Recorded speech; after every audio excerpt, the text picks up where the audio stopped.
Coming up, what an excellent day for some alone time.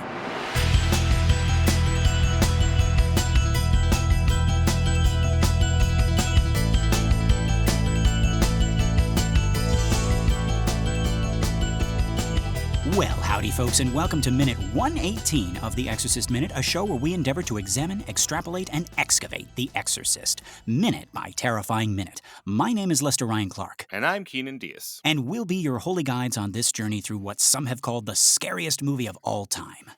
Okay, so our minute begins with Father Merrin saying, "Damien!" And it ends with him facing Howdy alone. Yes, folks, these two are finally alone together. I think that's what Howdy wanted all along. But before that, let's get back to the top of this minute. They are not alone yet.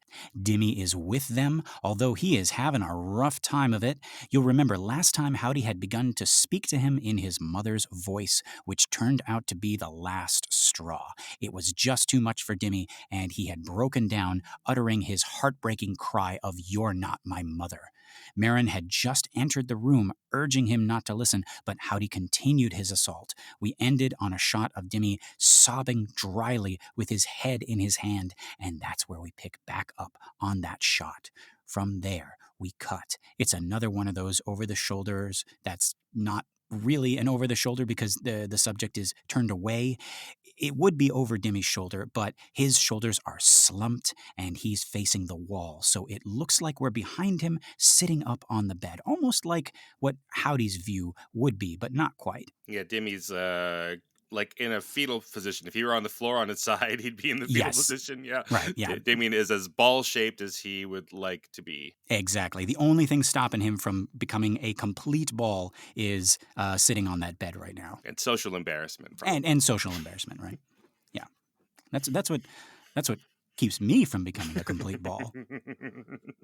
Yeah, so we're a little bit behind him. And from here, we see Merrin standing just inside the doorway, his hand still resting on that doorframe, the other one clutching the Roman ritual and his small satchel of holy water. He's all suited up again. He's wearing his stole. He's got his cassock, his glasses, and he says, "Damien," in a tone that I don't think we can interpret any other way other than that of a father reprimanding his son. But Keenan, I'm looking at his face in this brief shot, and despite knowing what's going to happen in just a few seconds, doesn't his expression seem less harsh and more concerned? Like, yes, concerned for the whole situation and how Dimmy is jeopardizing it right now, but also concern for Dimmy. Do you see that too? Yeah, it's a harsh, hey, Damien, like, don't put your hand on the stove, or Damien, why are you getting back together with that girl? We've had this talk a million times, right? Yeah, but it's still like, because I'm worried about you, of course. Right. I've seen where this goes. And yeah. Right. Why you no listen to me, Jimmy? He's not aware that that's a trigger for Karis, and he's just like, "Why do you do this, Dimmy?" And Karis is just, "Oh." It's like, what did I say? How does I don't know. Yeah, it certainly, I mean, it could feel upset to Damien when we're on a shot of Damien. It could feel like Merrin is upset, but when you look at Merrin, he's not upset. He's, worried. What else could I do to get through to you? Yeah. How do I get through to these kids? Yeah.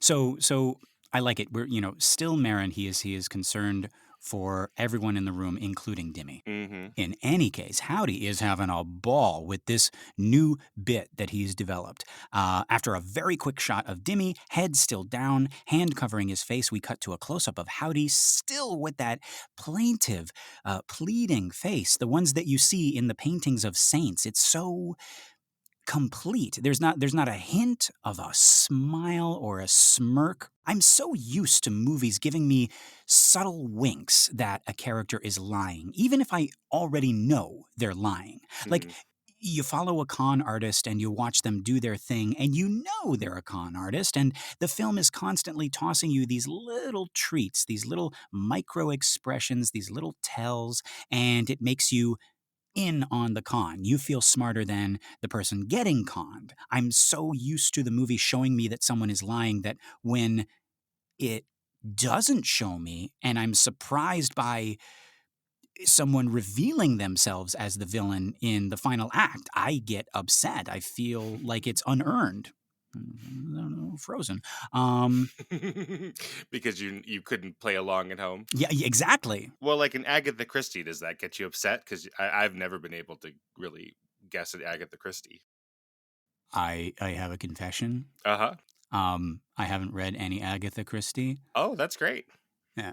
It's because Is you it? need to. Well, it's great because if you don't know these, I'm excited. Because when you read some Agatha Christie, I can see, so you get into your headspace and see, like, could you predict this or not? So that's exciting. Okay. That's when someone confesses that's not like, oh, how come you haven't read something? That's really, really exciting. I'm jumping up and down in my chair. I want you to read some so bad. Well, don't jump up and down. It's going to ruin the audio.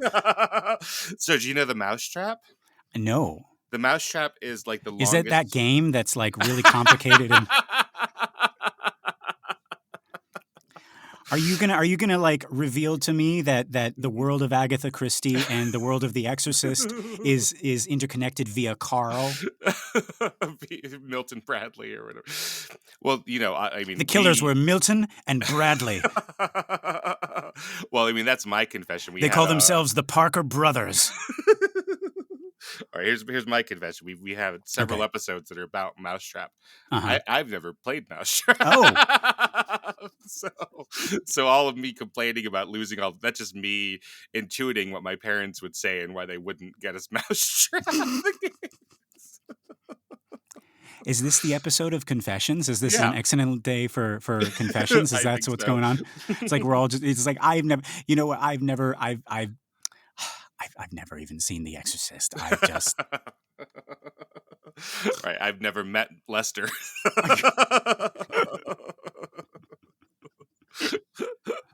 We said we need some kind of uniting force for this. So let's pretend we've been friends for a couple decades. Right.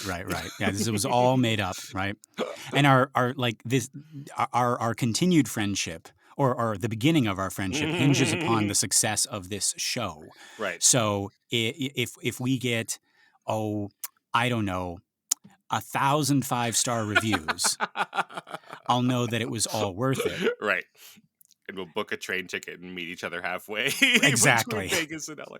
But I mean, that's what happens at the end of our movie is to the beginning of a beautiful friendship and two people who've never met before. So we just thought that'd be the best way to end this podcast. Well, that's the ending that you hate, though, right? Yeah, it's terrible. But no. So Agatha Christie's The Mousetrap. Yes. It was the longest. It was continuously running since it came out in the 30s in the West End. It had never closed, but it got closed for the pandemic. So it was this huge, like, long, unbroken streak. But they make you at the beginning and end, like, swear you to secrecy to not tell the ending of The Mousetrap. And so then I was reminded of this at some point. I was like, I don't know what the ending. This is great. Like so many times, like I knew the ending of The Sixth Sense going into it because I saw it a couple of months after. I knew the ending of The Usual Suspects. I knew the ending of Fight Club. Right. So I was like, oh, this is one I actually don't know, and so I'm going to go and buy that book before it's too late. So I went and read it, and it's not a great Agatha Christie compared to And Then There Were None, which is just fantastic, or any of the ones. But anyways, but it is a great solution to a mystery. It really is. It really is outstanding. So, I got to get you to see The Mousetrap or read The Mousetrap. Okay, I'm gonna have to check it out, folks. You guys got to be like my accountability buddies. You got to write in and check and see if I've read The Mousetrap yet. It is. I'm excited. So I'm glad. I try. It's so hard sometimes to not be that person who's like, you've never seen The Godfather? And all your instincts are like, what? What? How dare you? But I try very hard not to be, because I think it's exciting. You get to go see The Godfather for the first time. That's so cool. Right. We get to relive that experience through you. Right. Yeah. But then I think I've said it on the show, but when someone tells me, I've never seen any of the Star Wars, I say, don't start now. Yeah. It's fine. just move on with your life. Right. There are other things to do. If you start now, it's like starting an antibiotic. And if you start and then stop, then it's even worse than if you hadn't yeah.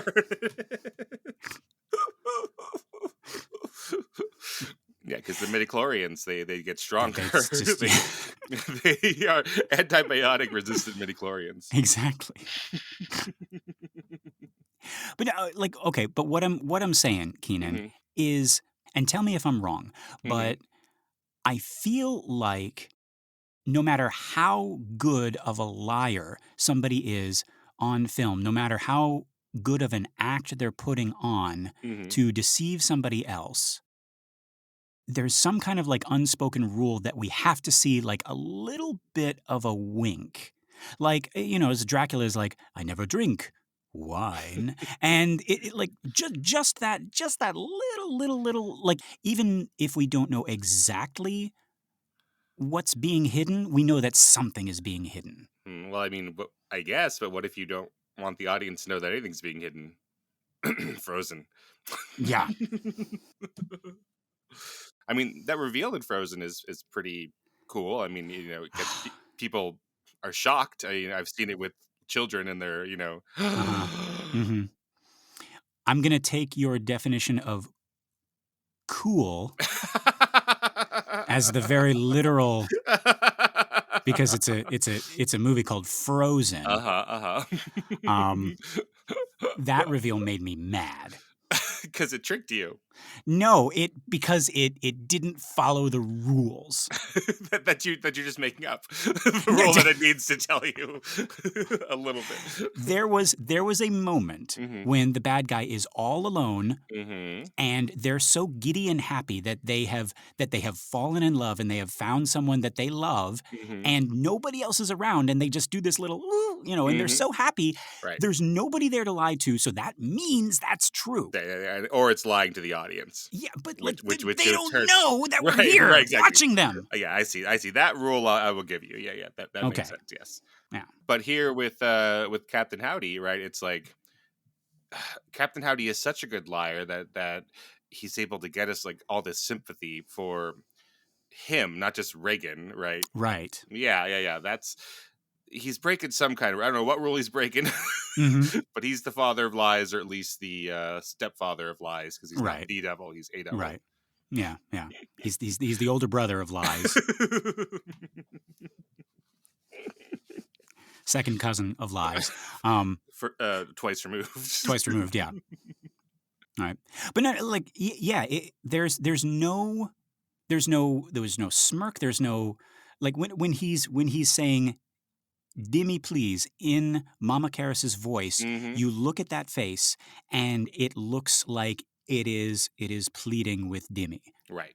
And there's no like hint of a smile or a smirk or anything, and it baffles me how this demon can play the part so well that you almost feel sorry for it. Yeah, absolutely. Yeah. So what I'm saying here is somehow it has the opposite effect here. Howdy seems so sincere without even the slightest hint that he's enjoying this torture of Karras, right? You almost wonder if maybe it's not actually Mama Karras in there. Like, if you showed this scene to somebody but without sound, and they saw Linda Blair talking to Jason Miller, and they look at Linda Blair's face, you might think, if there was no sound, that this was Reagan pleading with the priests to save her. That's how committed to the deception Howdy is. And I'm jumping ahead, but even after Dimmy leaves, Howdy continues. We don't cut back to him, and there's a tiny little, smirk. It's like, got him, right? Like, her face doesn't even drop the plaintive look and go neutral. It just stays like this. Yeah, I rewatched it with the sound off while you were talking, and yeah, it looks like, please get this demon out of me, please. Right. Like, oh my gosh, help me so much, I'm tied up here. Yeah, absolutely. Yeah. So what what happens when you play like Mafia or A Werewolf Among Us, or just Among Us, or Oh, Do you Oh, get see, pissed at people? Do you get mad for not having little hints that they're the werewolf or they're the mafia? well, see, yeah, I think these things, I think these problems go hand in hand because I Mhm. am the worst player of those Oh, games really? because I can't help but like if I'm the werewolf, right? Mhm. Like it's like I'm not the werewolf. And then I just do a little shifty-eyed glance and, put my pinky to my mouth and no, I don't do that. But it like I can't help it. Like I can't help like there's just a little tone in my voice or a little Mhm. like no. Folks, I am the worst. Mhm. I am the worst liar. I've never been able to successfully lie to somebody. I guess except when it's about whether you've read a book. I mean, But hey, Lester, are you the werewolf?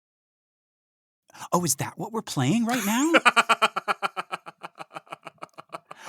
I thought we were playing Mousetrap by Agatha Christie, which I read. The Mousetrap. Guys, I think Lester's the werewolf. No. If I was the werewolf, I would tell you. I would totally tell you. I think you're the werewolf. I think this is projection. Guys, everyone. Keenan's the werewolf. I am not the werewolf. I have nothing to say to that. Yeah. No, I protest too much. That is my thing. Why would I be the werewolf? I don't think anyone's a werewolf. I don't think anyone's a werewolf. I think we messed up. We none of us drew the werewolf card. Actually, is there a werewolf card in this? We should have checked before we played. We should have done a practice run. You know what? Call the company. What company is this? Look at the bottom of the box. Let me look at the discard pile and see if the werewolf's in there. We might have done it wrong. Guys, I'm so angry on all of our behalves that we can't have a fun one-night werewolf card game because we're missing all of the werewolf cards. Gee, Willikers. But yeah, so Howdy says here, Dimmy, please. Even as Merrin is trying to get Dimmy's attention. They're both talking over each other. Merrin has called Dimmy's name a second time. We cut back. We're behind Dimmy again. He straightens up to look at Merrin, and this always is such a gut punch. Merrin motions with his head, and he says, "Get out." And he says it quietly, not with anger or frustration, but also not with any kind of warmth. I misremember this every single time, maybe because, in the book, Merrin is a little bit more urgent and a little more gentle, if that makes sense. He puts his hand on Dimmy's shoulder and he's like, go and have a rest. Don't listen. Go now. But here, he doesn't say anything about arrest. He just says, get out, with this cold finality, like, I knew you couldn't do it. Keenan, how do you feel about this moment? Like, do you read it this way? I think again, when we're on Damien, it certainly reads that way. When we read Karis, we don't see any kind of recrimination. It just very literal. Just get out, But yeah, on Karis's side, it really does feel like, all that guilt. I know you couldn't do what you're saying is the subtext here, but what is the it here? The it is all of it, not just talking to the demon by yourself. Right. Not just hey, life in general. Yeah, I caught you talking to this demon and you wanted to do it by yourself and you're not good enough to, and that's a bad idea and you weren't listening to me. But also you, like on Damien's side, maybe it's even like, now I know what you've been haunted by. You did something terrible to your mother. So, how many people has he told about his fears of this, Right. Like, I don't know. Has he told Chris? I don't think so. No. So nobody, that's a good point. Nobody knows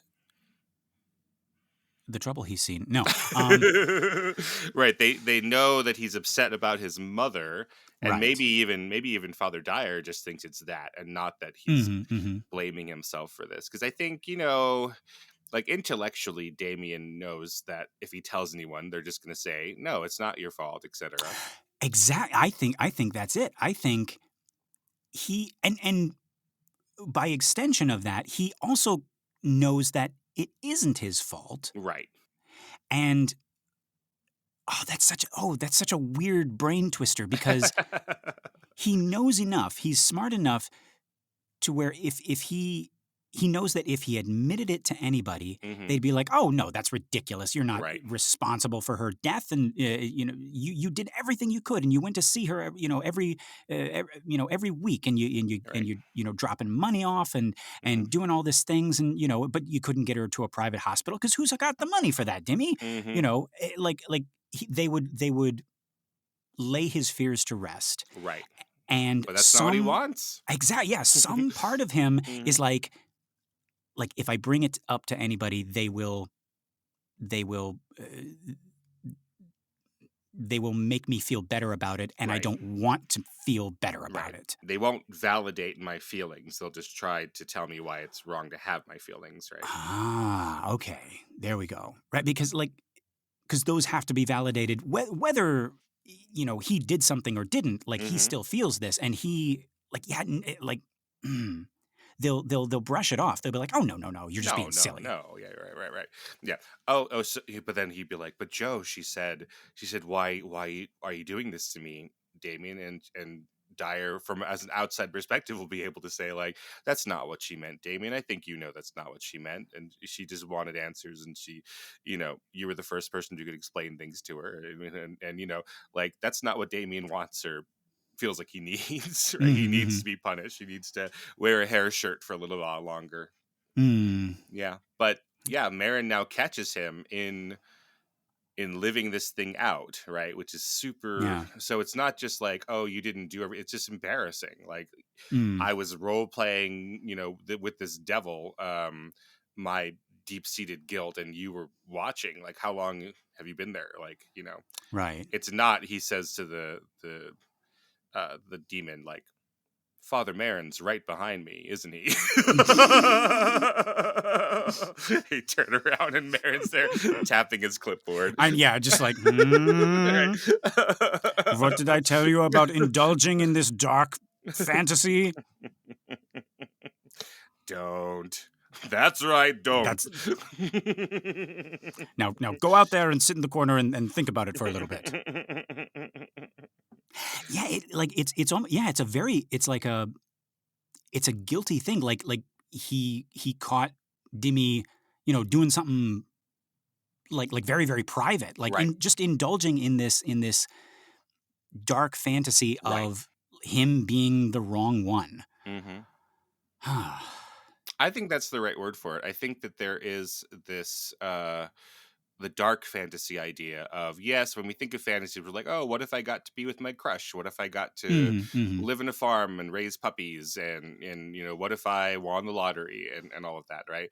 But I think it's very human to have these dark fantasies, right? Oh, Like yeah. one of the reasons why disasters and things that happen on the news are so fascinating to us, even if we know that there's such a remote idea, is Mhm. because we start to think, what if I was trapped down in that fucking Right. cave and the water was coming in and none of us knew how to Right. swim, and like, what would that be like? What if I was at a bank that got held up at gunpoint, right? Mhm, mhm. And what if I experienced demons and monsters coming in Right. and destroy? That's why we like horror movies, right? Mhm, Like, mhm. what would I do in that situation? Would I be strong enough? Would I not be strong enough? Right. I read somewhere, that it has to do, maybe not this exact thing, but Hmm. the dwelling on these dark fantasies has to do with a survival thing where we kind of Hmm. we put ourselves to the test. We play it out in our minds and we say, okay, how would I deal with that? How Right. would I deal with the fact that I was responsible for my mother's death? I Hmm. let her, I left her alone to die. I did all of these things. How does that sit with me? What can I, how can I make sense of the world if that is true, and just Mm-hmm. like playing it over and over. And the insidious thing is, it's like scratching like a mosquito bite. Is Mm-hmm. the more you play it out, the farther away from an answer you get. Like, I still do this all the time. There's a part of my brain that says, oh, what if that thing did happen? Mm-hmm. Let's go there for a little bit and play it out, and let's really sit in it and live in it, and make sure that if it ever does happen in the future, we'll be okay, because we'll know how to to receive it. Mm-hmm. But you, like, that's the trick. That's the lie that you tell yourself, is no matter how long you stay in that darkness, trying to get a sense of it, it's never going to give you an answer. It's never going to make you be like, okay, if this happens, I'll be okay with it. No, Mm-hmm. it's when tragedy happens, or when bad things happen, it's always a surprise, and it's always going to hit you in a way that you didn't expect. So Mm-hmm. dwelling on something, or expecting something, or imagining something bad, is doing us no favors. Mm-hmm. I have a fear of flying that I've Mm, gotten better about, just because I had to fly more and more. Um, mm, mm, but if there were something terrible to happen on an airplane, like mm. as I was flying to go and meet you for the first time at the end of our our Exactly. podcast, right? Hmm. Right. If something were to happen, you'd die instantly, would be more likely than most of our dark fantasies of it, of, oh, there's time, and there's a Hmm. plane crash and we crash somewhere and I'm in the desert now all of a sudden, and having to Right. survive these things, right? If something were to depressurize in the cabin, and something were to go really bad, I just pass out and no longer be. But that's not how the Right. fantasies go, right? That's not how the they're No. always about you having time and thinking about strategies, Hmm.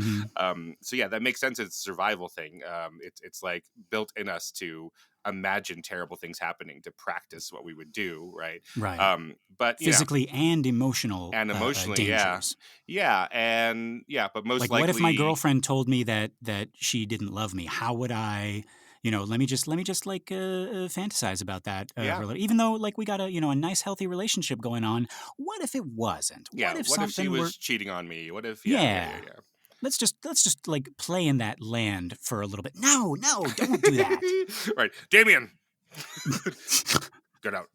Oh, that's right. I don't even have a girlfriend. I'm a priest.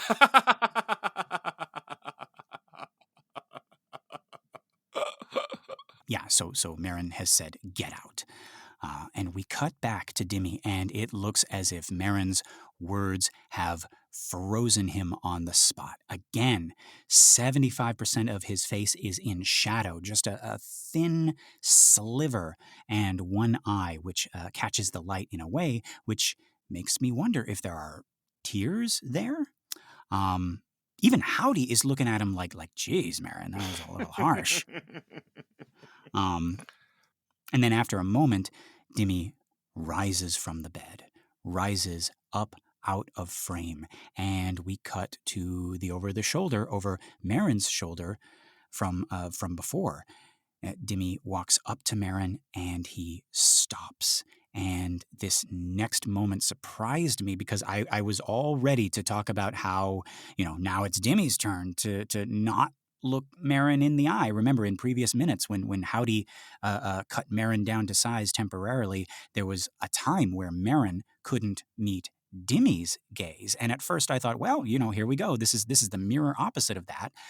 But not quite, because Dimmy sort of steels himself and slowly looks up at Merrin, as if maybe he's going to say something, maybe he's going to explain himself, or apologize, or defy Merrin. Like, I don't know what he's trying to do here, or even if he knows, but ultimately, it's so sad.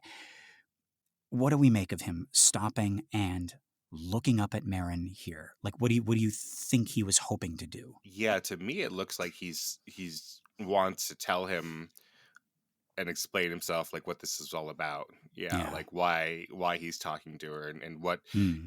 you probably want to know what these voices are, and who this was he's impersonating, etc. And I don't know, Mm. at a that'd be like the third time where Merrin would be like, why would I want to know that? Yeah.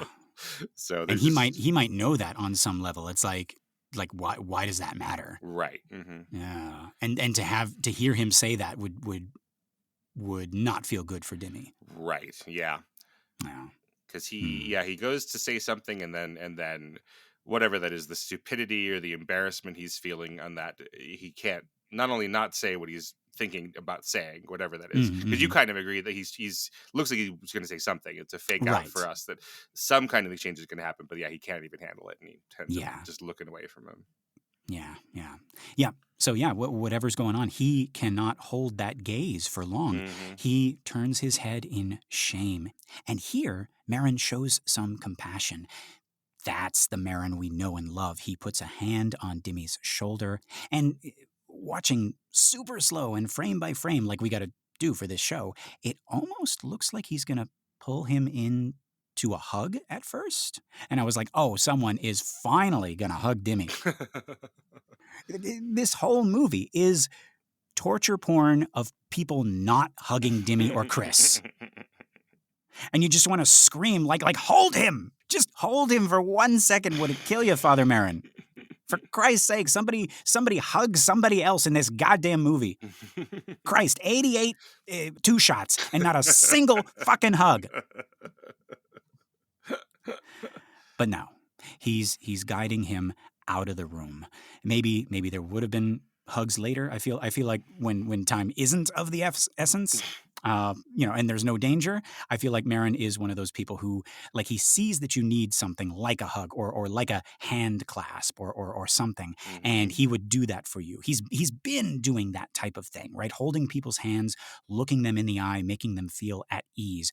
But right now, he is guiding Dimmy out. We're gonna see him do that again. Hand claps somebody, real soon. Yeah. So at first, Dimmy doesn't budge, and we see Merrin's guiding hand get a little firmer. It's still gentle, but it's insistent, and so he guides him to the door.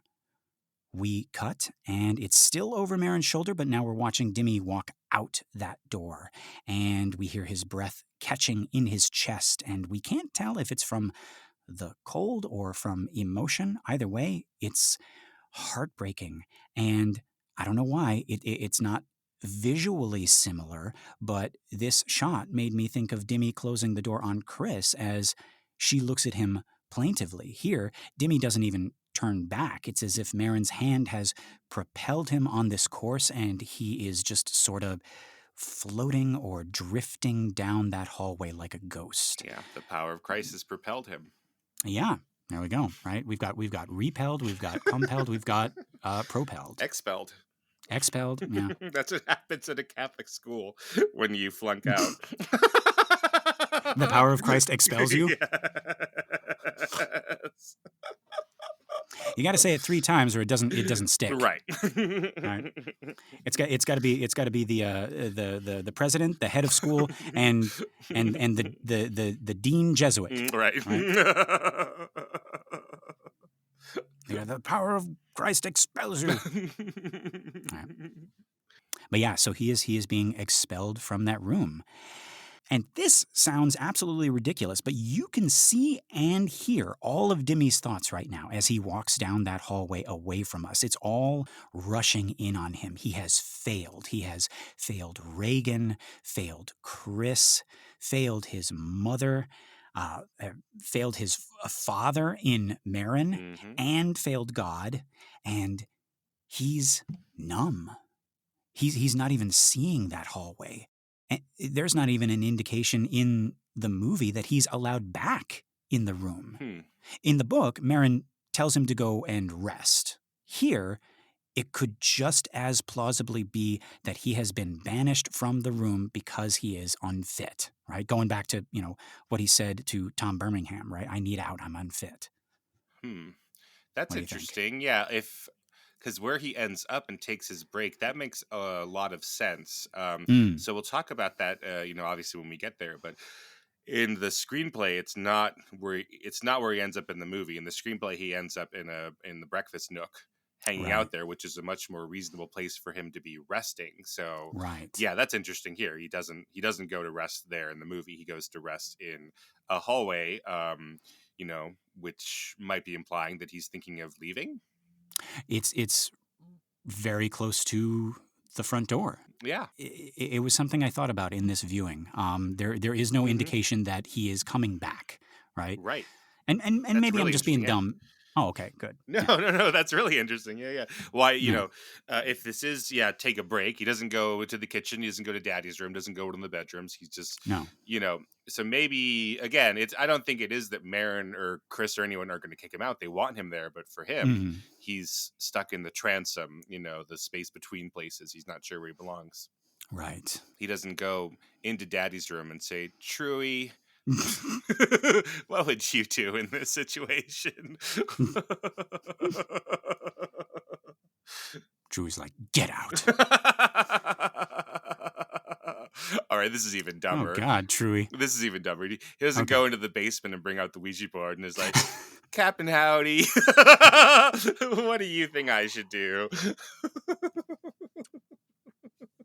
And that's when upstairs in the room, Captain Howdy sort of like breaks his act, and he's like, wait, are you serious? Do you not?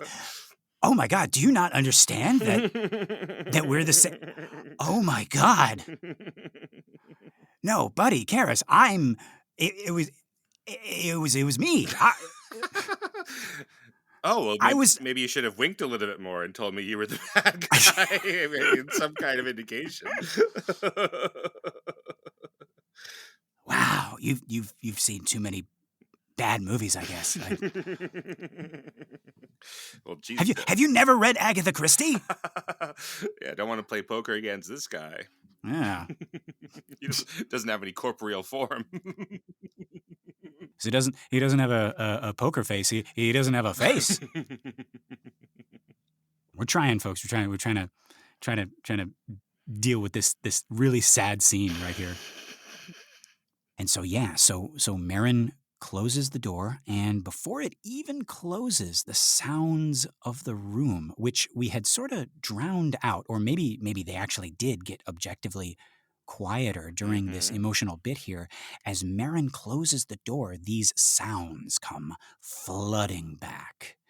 Nothing identifiable, just the sound of the room, this low, ominous thrum, which also sounds like maybe wind moving through some vast hollow space. And over that, you can also hear Howdy growling, Howdy shivering, and these thin, shallow breaths. Now, we cut just as Merrin closes the door. His hand goes up, and he leans on it for a second. He musters his strength, and then he turns to the bed. And his expression can either be read as intense pity for this little girl, or maybe intense fear, as he realizes he is now alone with the demon that almost killed him all those years ago. And as he moves from the door, his hand falls back down to his side. He reaches the foot of the bed and instinctively grasps the bedpost, though it doesn't look like he's doing it for support, except maybe the mental kind. Just something to grasp, something to hold. Yeah, I think I do read the pity for it. I don't read fear here, which is interesting. Earlier, I'd been arguing more for that, I think, than you had. But yeah, I don't see fear. I just see compassion. And yeah, I don't know. Gripping the bedpost, it feels like it's sort of habit for him.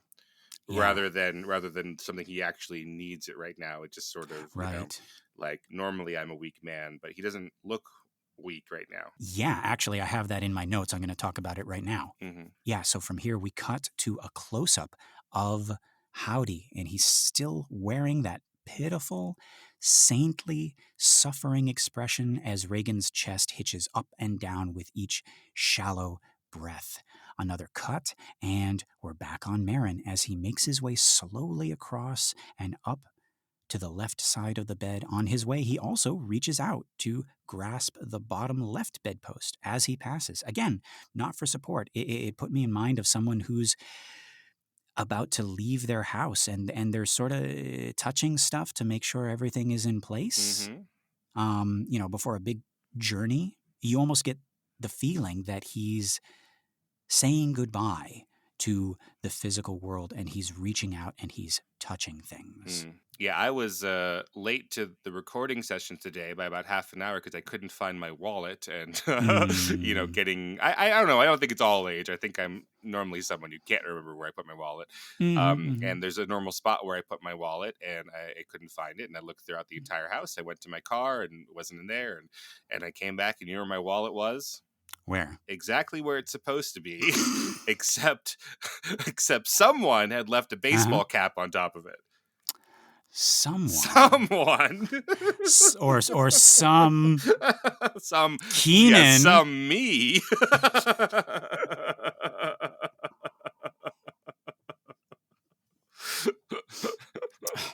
But I was like I wasn't trusting my own eyes. I was touching things all over. Yes. Isn't that weird? Like you, it's like, oh, it should be here. I see with my eyes that it's not here. Well, I'm just going to touch the space, right? Right? Yeah. My keys are usually in my pocket, but they're not in my pocket. I just checked. Let me check again. Let me just touch my butt a little longer. Then Father Merrin walks in. Damien! No, sorry. I wasn't touching my butt. I was looking for my keys, like a non-werewolf would do. A non-werewolf who isn't guilty about leaving his mother alone to die. Oh God, it's all falling on top of each other. This really is a mousetrap. Oh, that's the solution. You guessed it. Yeah, there we go. The end of the mousetrap is the main character looking downstage goes, "This really is a mousetrap." And everyone else just nodding, so tired. Wow. Yeah. This truly was the perfect storm. Did we already do that joke? I bet we did. He truly was the Godfather.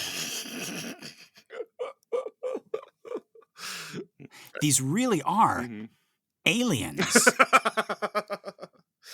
Well, Louie, it turns out this entire time we've been in Casablanca. Oh, what's a really stupid title? A really stupid title? I think we did this joke with the man who walked up a hill and went down a mountain or something. Yeah, the Englishman who went up a hill and came down a mountain. Yeah. That might be the stupidest title. Yeah. So let's do it again and pretend this is the first time.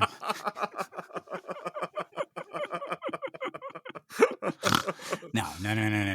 I mean, it's not a stupid title, but I guess it's like, so that's how Stella got her groove back. There you go. Yeah. Or I suppose this really was the never-ending story. The end.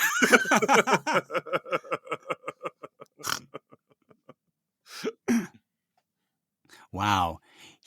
Wait. Wow. He really was Francis Ford Coppola's Bram Stoker's Dracula. I had to do my Keanu. Yeah. But count. All right. Yeah. Okay. Keenan, is there anything else? No, I think we got it. Yeah, folks, we got it. And we also got an email. I'm so excited. This is from John. He actually sent us a couple emails, which I want to read. Maybe what we'll do, Keenan, we'll have like a listener email roundup.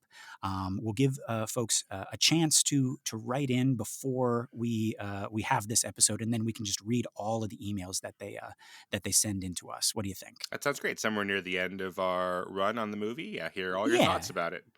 Yeah, I think so. That'd be good. But for now, yeah, let's read this first one that he sent us. So yeah, so this is John, and the email is titled "A Few Catholic Things." I really like that. That's a nice little what would you say? It's like a little picture book, Yes. right? Yeah, a few Catholic things, right? And then you just open, and the first page is just blank with the word guilt. They all say guilt.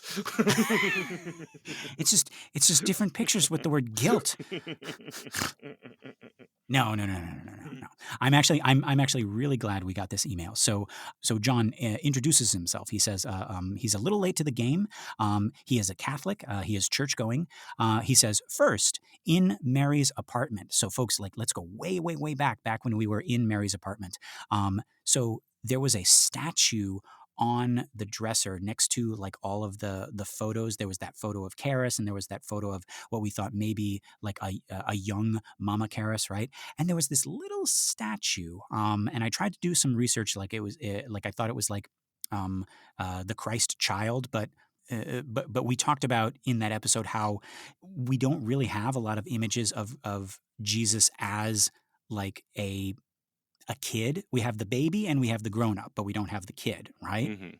Yeah. So this is what John says. He says the statue is called the Infant of Prague. It's an old time statue. You could change the clothing for the season. Interesting. Yeah, that's really interesting. I'm looking at the Infant Jesus of Prague There's a famous one, Mm-hmm. which is in Prague in the Mm-hmm. Mousetrap. But yeah, there are all these little ones you could have at home, and yeah, you can change their clothing out for the season. So wow, yeah, John answered that. That's absolutely correct, I think. Yeah. And in this email, John also talks about side altars. Remember, we were talking about side altars back when the priest we thought was John J. Nicola, he was carrying those two flowers and he was setting them in front of each side altar. Hmm. So John says, before Vatican II, only one priest could celebrate Mass at one time. If more than one priest wanted to celebrate Mass, a priest could celebrate Mass at a side altar. So he says this was a problem leading to the Reformation. People pay money for a mass to be said, so in Hmm. many churches it became a conveyor belt for masses. Luther was upset that he was being rushed when he said mass. Interesting. Hmm. Hmm. Luther himself. But yeah, that stuff is all really, really interesting. Thank you so much, John. Yeah, that's really great. Yeah. And folks, yeah, if you want to write in, if you noticed something in these minutes, I keep on forgetting that people are jumping onto the show like every day. So they're Hmm. seeing, so they're like today, there is somebody watching, episode 72 or something like that. And they're gonna be Hmm. like, oh, I know about that thing. And like, and yeah, so write in and tell us if you caught something that we didn't catch.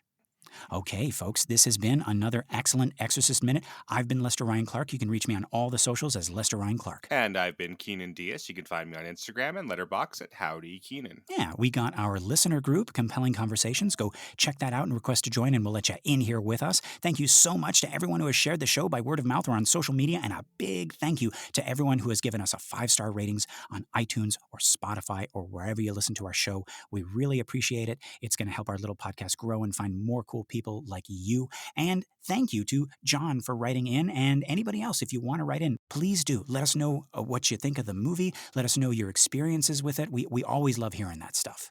Okay, Keenan, are you thinking what I'm thinking? I think I am, Lester. Folks, until next time, The power of One Night Ultimate Werewolf compels you.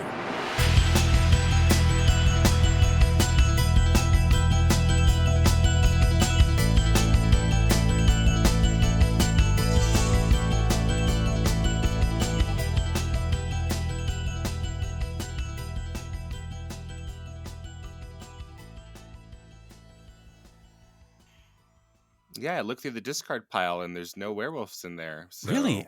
yeah, it's really odd. Maybe just check again. Let's see. We got the troublemaker, the right. tanner, the seer. Oh, you got the Yeah. seer. Oh, because I got the seer. Oh, that's interesting. You can't be Yeah. the werewolf if you're the seer. Right? across No, the definitely nation. not. Yeah. Yeah. I Maybe guess maybe there's two. Maybe you know what they did? They gave us 2 seers and no werewolves. Oh, Yeah. that's What a no fun. what a ripoff. I'm so upset.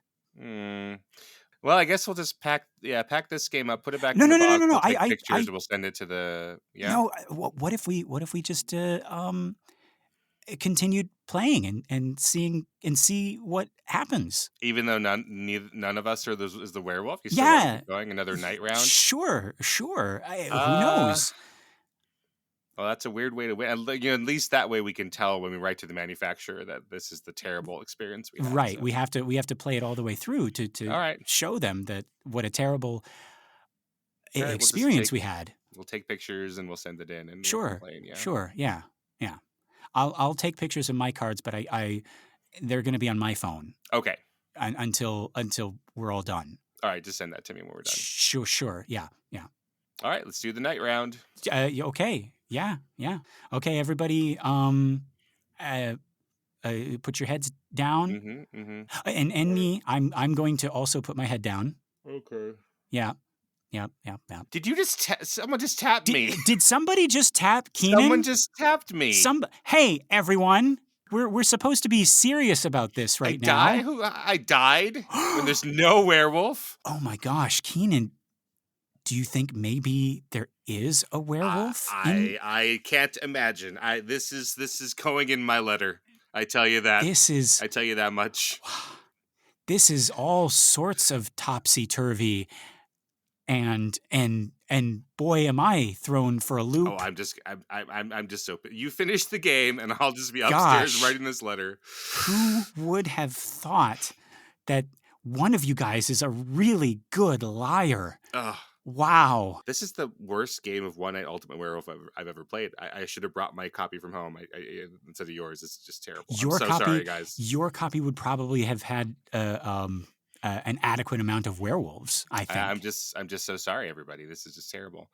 I am too. I'm sorry on Keenan's behalf. But I think he took the bullet for all of us and got eaten by by one of you. Yeah, I'm just so sorry. This is the worst baby shower I've ever put together. All right, well, let's go. Let's cut this cake for the gender reveal, everybody. Let's gather around. So it's blue for boy and pink for girl, of course. You ready? Mm-hmm. Everybody ready? We cut, and it's black inside. Oh my God! What does that even mean? Wait, Keenan. There's something in there. Can you, like fish around with your hand in there and pull it out. It's some paper. It's like a card. Werewolf! Oh my God!